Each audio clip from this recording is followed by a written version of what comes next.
আপনার বাসা কোথায়? আমার বাড়ি শেরপুর জেলা জিনেগাদি থানা চেঙ্গুরিয়া কালীবাড়ি বাজার। আচ্ছা, আপনি মাইকিং করার সময় গণতন্ত্র নিয়ে কি বলছেন? গণতন্ত্র হইল শিরিক এবং কুপুরি মতবাদ। এটি কি আপনি প্রচার করছেন? হ্যাঁ, প্রচার করছে। আচ্ছা, তারপর? গণতন্ত্র ত্যাগ করুন, ইমান ইসলাম গ্রহণ করুন। গণতান্ত্রিক ভোট বোর্ড যারা অংশগ্রহণ করছে তারা গণতান্ত্রিক দল, তারা ইসলামী দল না। ওই জন্য বলছি, যারা গণতন্ত্রে ইসলামের নামে নেতৃত্ব দেয় এই সমস্ত নেতাদেরকে অস্বীকার অমান্য করুন এবং ইসলামী সমাজের আমি সৈয়দ হুমায়ুন কবির সাহেবকে নেতা মেনে নেন।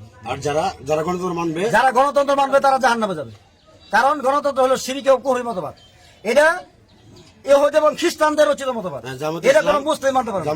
জামাত ইসলাম যেহেতু গণতন্ত্র মেনে নিচ্ছে সেহেতু তারা ইসলামী দল না, তারা গণতান্ত্রিক জাহেলি দল। হেফাজতে ইসলাম যেহেতু তারা গণতন্ত্র মেনে নিচ্ছে সেহেতু তারা ইসলামী দল না, তারা গণতান্ত্রিক জাহেলি দল।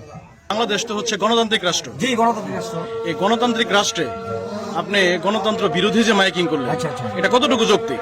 এটা আসলে গণতান্ত্রিক সংবিধানে আছে, যেই সংবিধান দিয়া, যে ব্যবস্থা দিয়া মানুষের কোনো কল্যাণ হয় না, এই ব্যবস্থার বিরুদ্ধে কথা বলার এখতিয়ার প্রত্যেকটা নাগরিকের আছে। গণতন্ত্র যেহেতু কুফরি এবং শিরকি মতবাদ, এটা সন্ত্রাসী কার্যক্রম পরিচালনা করার একটা কি মতবাদ। এই গণতন্ত্র শিরকি কুফরি মতবাদ, এই গণতন্ত্র যারা মানবে ইসলামের বিপরীতে যেহেতু সংবিধান, এটা মানলে অবশ্যই সে জাহান্নামে যাবে। তার নামাজ হজ জাকাত আমার কিচ্ছু হবে না। এটা আমি ইমানদার হিসেবে আমার দায়িত্ব, এটা আমি অবশ্যই বলবো। আমি এ পর্যন্ত 8 বার অ্যারেস্ট হয়েছি।